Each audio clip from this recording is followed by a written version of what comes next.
Good morning and welcome to the Career Inside Success Show. I'm Dr. Lisa Wicker. I'm ecstatic that you're here with us again for what will be a wonderful conversation today. I am thrilled that this show allows me to have conversations with women that are actually doing the things that are right in the marketplace. I'm also ecstatic about the fact that you're here. This show is about high profile women, women who lift one another, women who encourage one another, women who celebrate one another, and women who are in the business, compelling themselves to do the business of business. And so today we are at episode 25, meaning I have interviewed 25 women so far. And this year we are really ecstatic about the programs that Career Master will bring forward. What I also will say is that the show allows us to interview men allies, men who really come on board to help propel the advancement of women in the marketplace, which is what we do at Career Master. Our mission is to advance women's leadership. We do that throughout resources and tools that we provide women, but we also provide that through our magazine, as well as the summit and many workshops and seminars. And so I hope that you will find this show, like all shows, to be important today, where you will pick up some gems for your career success. And that's what we're about. Today, however, before I bring on our guests, which I'm excited about, I want to talk to you about our spring magazine that just released. It is fabulous. On the cover is Talia Fox, who I interviewed a couple of weeks ago. Talia is the CEO of COSI Training Global Incorporated, as well as the author of the book, The Power of Conscious Connections. Four Habits for Living and Leading. And if you haven't picked up that book, please do. She offered so many gems when we spoke. And I would offer that you go back as well to listen to what she provided in terms of connecting. Our theme this year for Career Mastered is making connections. It starts with her, meaning that connections are important. And particularly in these times, we need to connect with people that are like minded, people that are within the circle, helping to lift you, people that are within the circle that you are helping to lift, so that we all can be better and we all can do good in this world and in this society. And so today, when I talk with my guests, we'll be talking about some things that are currently topical in this environment. I would also like to talk to you about a couple of programs that we're working on, and I want you to know about them. The first one that's coming up is the Career Master Brunch with the Masters. This program is our signature program where we have city conversations. And so the first four cities that Career Master will be hosting these brunches at are Detroit, Michigan, which will be held on May the 20th at the Detroit Athletic Club. So look out this week for the tickets that will go on sale. Many of you have waitlisted, so we will take a look at that, and you'll be the first to know about the tickets releasing. It is a limited amount of tickets. We are wanting 100 women at this, and so the first 100 women will be the ones in the room. We have an amazing guest speaker for the Detroit event, and I'm going to let it out today so that those who would like to attend will be the first to come. But our top honoree for this year's Career Mastered Awards in the category of Master Awards is Ariva Martin, and she has agreed to be our guest speaker in the Detroit market for May the 20th. The second Career Mastered Brunch will be held in New York City on May the 1st. That is going to be fabulous. I can't begin to tell you what we're going to do that. More to come on that and where we're going to be in the New York area for that event. The third one, of course, is Charlotte. Charlotte will be held on May the 6th at the Myers Park Country Club. And those tickets will go on sale as well. We have some amazing guests there. April Simpkins, who many of you may know, who absolutely is one of our top honorees this year, will join us for that discussion. And so we have a lot going on here so that we can continue to provide you with the opportunity to network, the opportunity to collaborate, the opportunity to be in the circle and in the rooms leaning in with women that really are doing their thing in terms of accomplishments and achievements, who you may be able to help, or even they may be able to help you. One of the facts that we present to the market, and people know us as far as our brand, is that we provide an opportunity for women to connect and make the difference in each other's lives. And so I'm excited about that. Uh, in terms of the brunch, we have an exciting opportunity that will happen that's called the pre-brunch Career Mastered Inside Career Success. So before each brunch, we will offer the opportunity for you to come early and have a session with speed dating. That event is going to be pre-brunch, meaning that you'll come before we even begin the meal and have an opportunity to be in the room with women that you'll get to connect with the intention of you connecting with not less than 3 new people when you leave, and have an action plan before you get there about why you are coming. So that pre-brunch will happen before each of the brunches in the cities that I mentioned. And we ask that you look to buy those tickets this week as well. So that will be a curated networking opportunity. Here's hoping that you will join us for that. I'm excited to let you know that we're curating these events so that, one, we give you tools. Two, you have an opportunity to join us at the right time for the right moments and the right activities.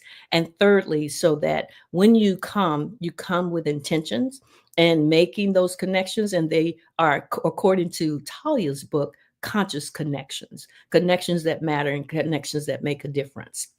Now, I'd like to move forward to let you know we are also bringing this program to Texas. And the Texas one has not been dated yet, but we will be there this year. We would like to offer women, those that are listening and those that follow Career Master, the opportunity to be an ambassador in your city. So if you would like to begin to host a pre-brunch speed networking or the brunch opportunity, please call us at our offices, which is 1-866-601-4441. Again, 1-866-601-4441. If you can join us for that time frame, that I can have a discussion with you, or our representative for the ambassadors program can have a conversation with you.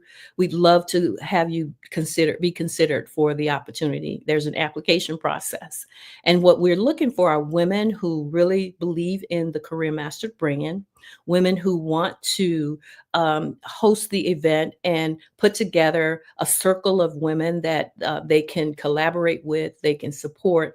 And it's really not a lot of uh, lifting that you would have to do in order to host it. So if you're in cities that you certainly know women are looking for this opportunity, Atlanta, we're looking at Cleveland, Ohio, we're looking at um, um, Alabama, Birmingham. We're looking at wherever there's a person that can raise their hand to say, hey, I'm interested. I'd like to have the Career Masters signature brunch with the masters come to my city.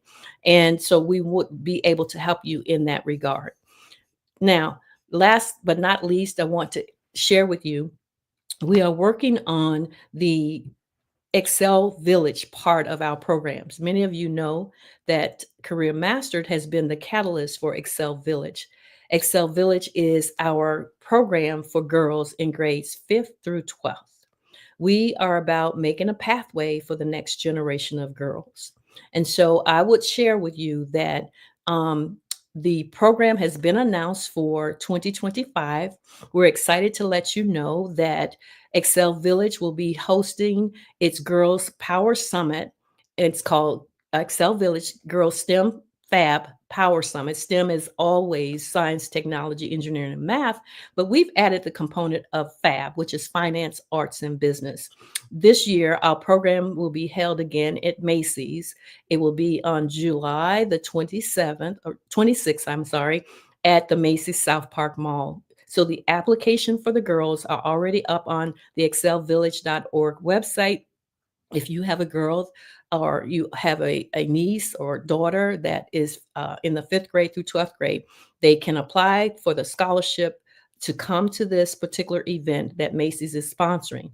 And oh, by the way, let me tell you, Macy's is also sponsoring the same program in Detroit, and we will announce that date soon. But for now, do know that you have an opportunity to help young girls, guide them in their careers, help them by mentoring. And this program is a half a day program where they get to come to a workshop where women like even the guests that I have today will pour into them. But lastly, they get a chance to shop. Macy's gives us an opportunity to provide shopping vouchers for them for back to school. How wonderful is that? So take the time to go to the application process and we'll bring all that we can to those girls so that they can too be successful in their careers. Okay, enough of me talking. I am so excited to bring on our guest today. Uh, I don't even know where to start when I start to tell you about who she is, but she was on the cover of our winter magazine, the Career Master Winter magazine. So if you didn't pick that up, you still can do that. But let me introduce her. First, I'll bring her forward, bring her from the Greenwood to the stage. Hi, Jennifer. Hi, Lisa. Great to see you today. Great to see you. Thank you for joining me. I know you're busy between now and the end of the day. You have a lot going on, but I'm going to thank you personally for taking the time out. What must be a busy schedule to have this conversation with me so that our a community of career mastered women will get to know you. And so, if you don't mind, I'll take just a minute to introduce you. All right. Okay. So, Jennifer Hunter Sherrill is a partner with Ernst and Young. She oversees many of the largest consulting accounts in the Carolinas. She leads engagement teams of partners and professionals on a wide variety of consulting engagements, including buy side and sell side, M&A strategy, execution, management consulting, supply chain, intelligent automation, tax restructuring, operating model, process transformation. Oh my goodness, I could go on and on. IT implementation. And prior to joining EY, Jennifer served as the Southeast Industrial Markets Industry Sector Leader at KPMG across advisory, tax, and audit. For over 22 years, she has executed M&A advisory services for public and large private companies and led the regional Carolinas practice for KPMG. Wow, fabulous. She takes a practical approach to solving her clients' problems and strives for flawless execution. I can tell you that. She is currently on 3 boards in Charlotte. She also chairs 50-50 Women on Boards in the Carolinas. She's a director for the Alzheimer's Association of JDRF. Jennifer's oldest son has battled with type 1 diabetes since 2012. She is an alum of University of North Carolina, Chapel Hill, and a CFA charter holder. Welcome to Inside Career Success, Jennifer. I am glad you're here. Thank you very much. We're going to have a topic about the marketplace, about the trends today. We're going to talk about your world. So I'm just going to start off with probably talking about the marketplace, and then we'll get into your story. I think we can do that right now. As you know, there's a lot going on in the market with deceleration of DEI, and people are talking about it. It's a buzz. Let me understand where you are on this topic and what you think companies or corporations are doing right now as the changes are occurring. And then I'll share with you what I think. Yeah, I would be very interested in hearing what you think, Lisa. As the chair of the Carolinas 50-50 Women on Boards, we've just seen tremendous momentum on adding diverse candidates to public boards over the last 7 years, and we are certainly disappointed in a lot of the political movement away from DEI right now, but we still are very optimistic. I mean, women and minorities that have entered these public boards have proven themselves, and we just are feeling like even though there might be a slight deceleration in certain companies continuing that momentum, right? We don't see ourselves retreating in any way, shape, or form, and we do think this shall pass. And the companies that are committed because they know they're doing the right thing, and they won't retreat from doing the right thing. Is our opinion right now, but only time will tell, since we are early days into some of the changes. So, what are your thoughts, Lisa? Well, I would agree with you from the standpoint that the companies that truly believed in diversity, equity, inclusion won't leave that stance because they really were in it for the right reason. And while it's happening in terms of the deceleration, I think that we need to talk about it, just like we're talking about it today. You can't ignore the fact that there's change going on in the marketplace. My thoughts are that while I'm disappointed in what's happening as a small businesswoman, yes, I've been affected already. Mhm. I have to realize that um, what's happening is not going to be a deterrent for what my mission is as a business owner, and I have to keep doing what I was always doing, regardless and in spite of the barriers or the limits that are intended to be placed on me as a small businesswoman, as an African. And so I have had corporations and companies that are still supporting us. I've had some that perhaps have slowed down a bit because they need to adjust with internal matters, right? And not that they are walking away; they just need to make some adjustments. And then you have some that really have made the decision to not go forward. So that means that all of us have to adjust. Change is Mhm. part of what allows us to grow. Radical disruption in the ways in which it has happened is not something that we're pleased with. I am not particularly. I have my own personal views, but I think that, like you said, this too shall pass. We just have to keep moving forward and being optimistic about what's to come. Sometimes better things come from change. I agree, Lisa. I mean, there are pioneers like 50/50 Women on Boards and like Career Mastered that without regulatory support, we're still um, helping create this momentum and this movement. So we just have to keep doing it. I do, and I love working. What you do on 50/50 Women on Boards has just been phenomenal. This was my first year working with you. And so what I'm going to talk to you and ask you about really is now your impressive career. When I was reading and introducing you, I didn't know all the things that you've done, but of course I had no doubt. As a partner in Ernst& Young and as the chair of the 50/50 Women on Boards, I need you to tell me um, your backstory, a little bit more about your career, if you don't mind. Sure.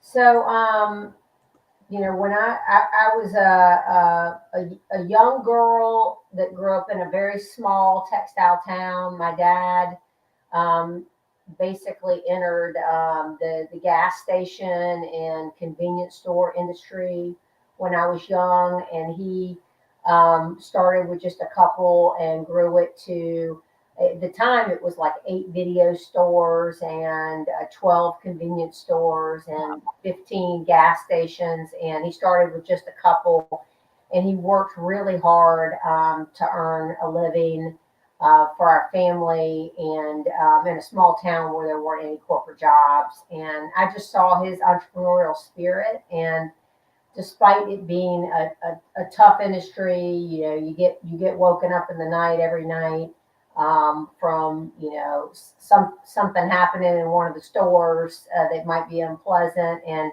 it was just a tough career for him. So I just aspired to be entrepreneurial like my father, but also I just wanted to work in corporate America, get out of the small town, to be honest, Lisa, and go to the city and see what that had to offer. So I ended up, I grew up in a town in Southern Virginia, right on the border of North Carolina, and I went over to UNC Chapel Hill to school and had just aspired to enter that business school. I knew I could learn a lot there. And the resources that the business school offered me, I interviewed with probably 50 companies, maybe more, Lisa, early in my senior year, just because I didn't really know what was out there in the world and I wanted a lot of exposure. And Ernst & Young was one of the many offers that I received. And it was at the time in their corporate finance group in Atlanta. And to be honest, I was a little intimidated about going to New York City. Atlanta was big enough for me.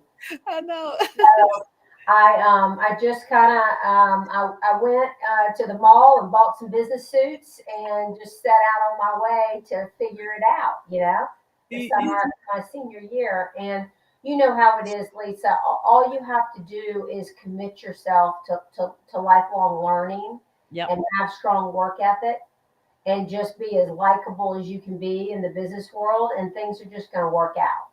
Well, you know what? You are, when we first met, I mean, we just hit it. You're likable. You're just that person. So I know you believe in that philosophy.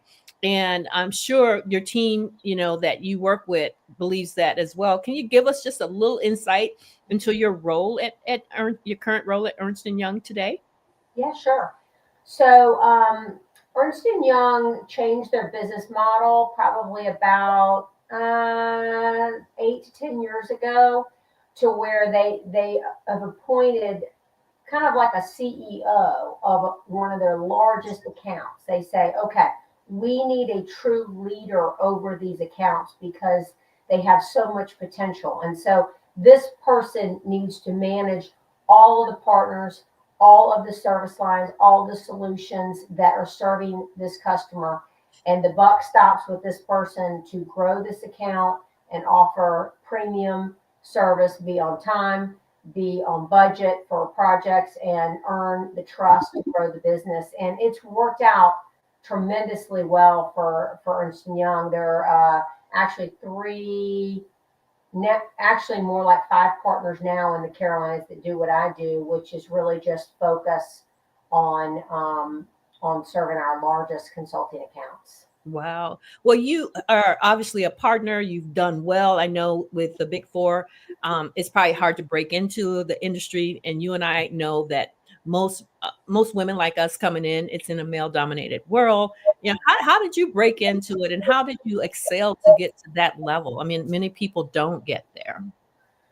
Well, I mean, I have to say that undergrad Keenan Flagler Business School at UNC Chapel Hill is just tremendous. They have Mm, such an incredible career center. I would go there every single day. I would look at the jobs being posted. They helped me work on my resume and really polish it up. They helped me with my interview skills. I mean, that's how I really broke in. I would say that entry level role into Big Four consulting or other management consulting groups is so critical to get in at the entry level. I think if you can, then you just get a polish and a pedigree and a training that is not equally matched elsewhere. I'm sure people would say the same thing about the banking industry yeah. and going into the big banks.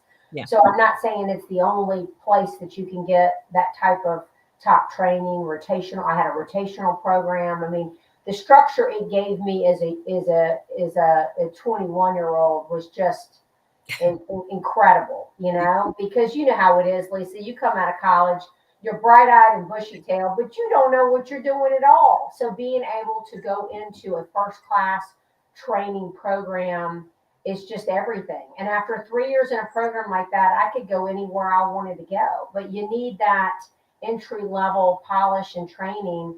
And so I'd say that was kind of number one. Number two, what you're mentioning of being a minority is, you're absolutely right, because I worked for the first 22 years of my 28 years of experience was in mergers and acquisitions. And in that space, it's very male dominated.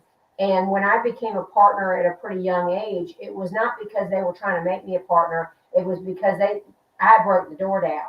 Yeah.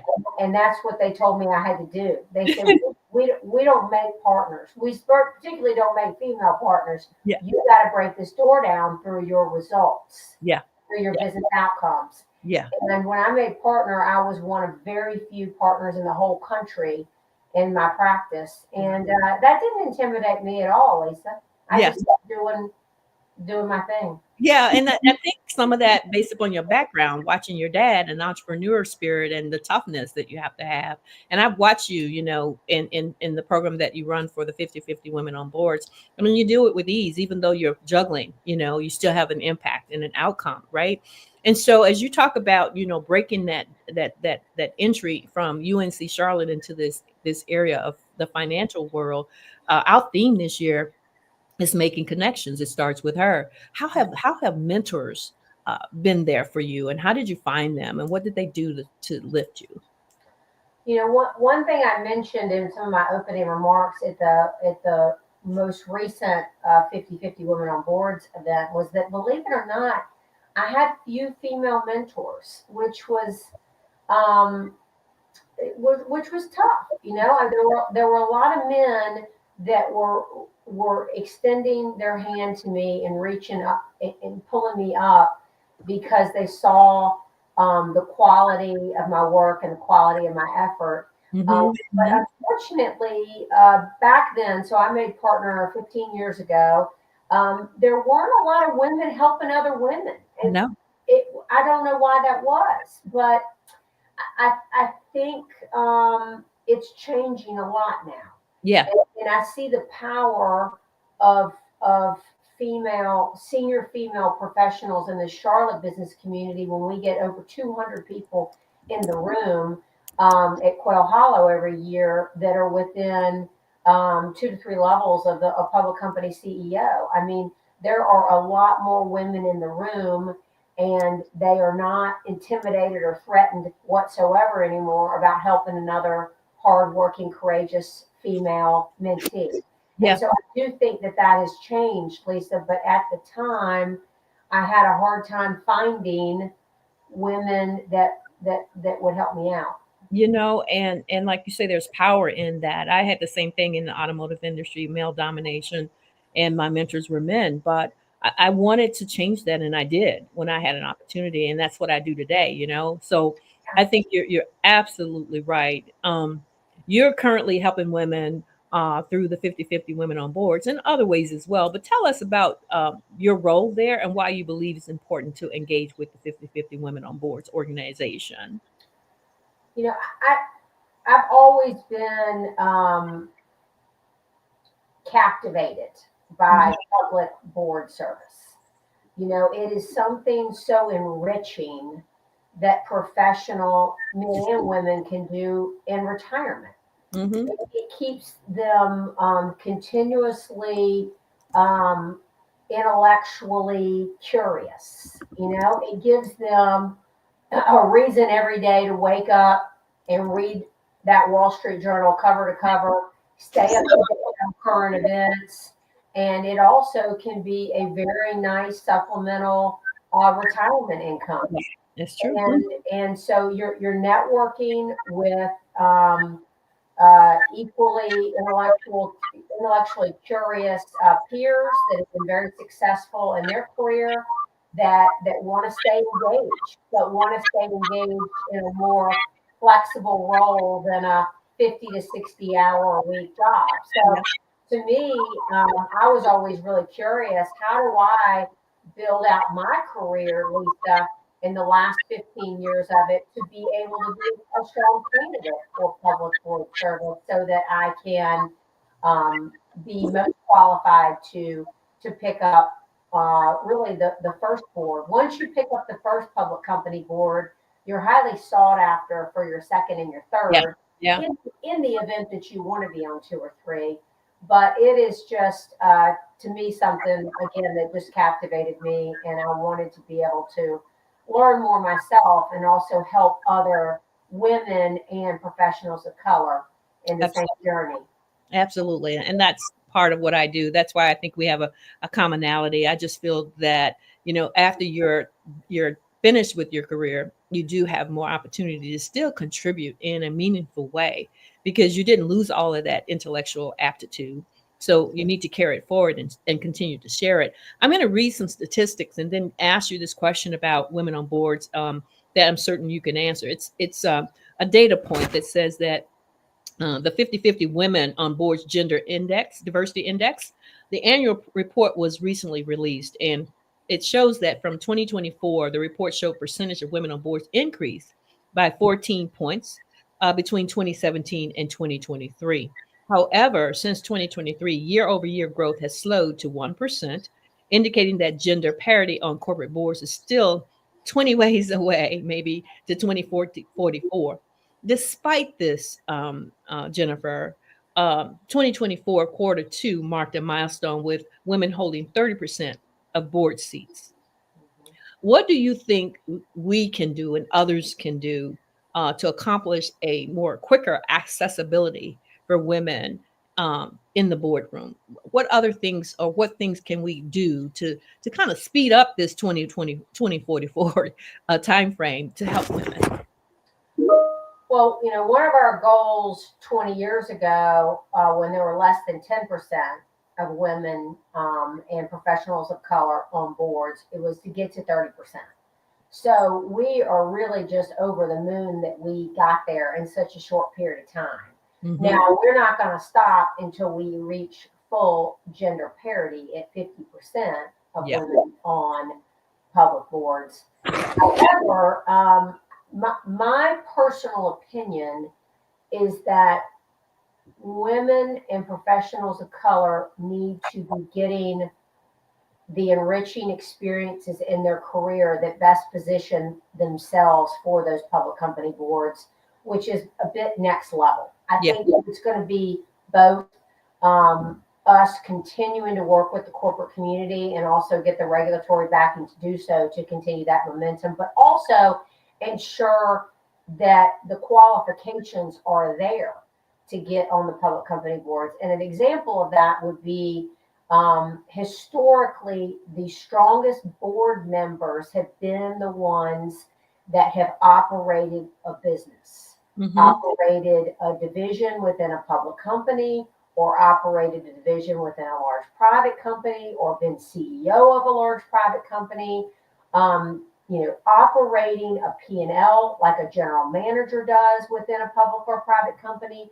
Those experiences are causing candidates to very much stand out, to be sought after for this public board service. So I think it's a bit of a push-pull, Lisa. Yeah. That's excellent. Excellent advice, because I wish in my career, Jennifer, that someone had told me these things. I probably would have been farther ahead. I'm not upset about where I am. I'm loving where I am today, and our journeys are meant accordingly to what they are meant. But I would advise, as you're advising, start planning, for that time and level up a bit if that's what you want to do. And there are board schools that you can go to, governance, not all that matters, to people selecting you, but you will be much more prepared so that when you are landing a board role, you have the credentials and you know exactly what you're up against, because it's not all fun being on a board. People think it's glamorous and sexy, but there's work to do, right? And at the end of the day, though, for those that are retired, like you say, it's income as well as opportunity for you to use your mind, right? That's right, Um, Lisa.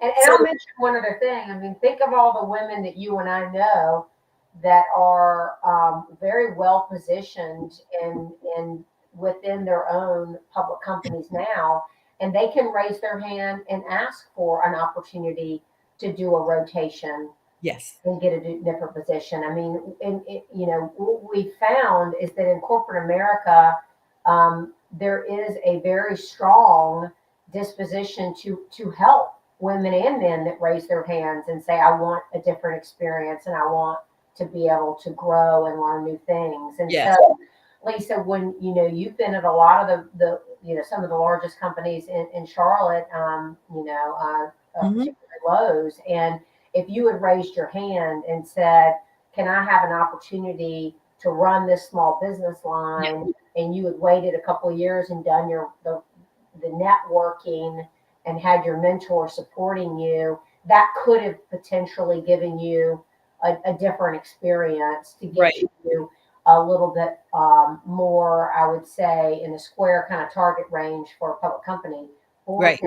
So I think that, some of it is just coaching women. If you have this goal, Yes. then these are some things you may want to do and make the most out of your career to reach that goal. It's not dissimilar to any other time when we create a goal for ourselves. We can achieve goals if Oh, we yeah. set them for ourselves. You know that, Lisa. Yeah, absolutely. But you said a few things I want to repeat so that our audience will have heard you. That if you have this desire, as an example, to be on the board, I mean, you should start now with one, raising your hand for additional work to get the exposure to be in the governance or the head of certain projects, right? And then, align yourself with the network and the mentorship and the support of that, so that when the time comes, they will remember that Jennifer is already prepared. She's done her homework. She's ready to go, right? Yeah, and get in the boardroom at your current company. Find Yes. some special projects and some Yes. speaking roles in front of your board. Yes. Yeah.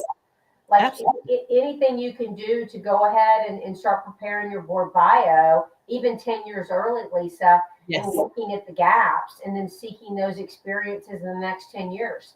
And Because join yes, associations. that's right. I mean, board service is something that public board service tends to start around, let's call it mid 50s, Yep. and can go all the way to mid 70s. Yes. And most boards do not have a mandatory retirement age until the mid 70s, and so it can be a very long second career.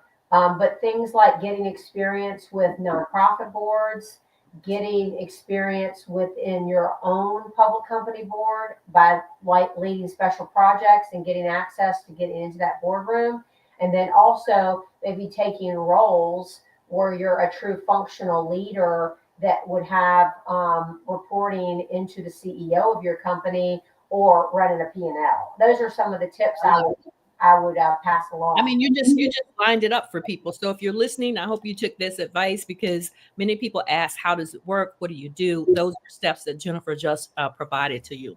I think we have just enough for maybe one or two more questions. And the one that I want to ask is about success, and we started this conversation off this morning about, the deceleration of DEI and the changes that are going on. I'd like to hear about you personally, how you navigate when things are not running quite the way you want them to, but you have to keep your head going, and you have to keep the line of sight for success. How have you been able to continue in difficult times to keep it going? And what are some of your success secrets?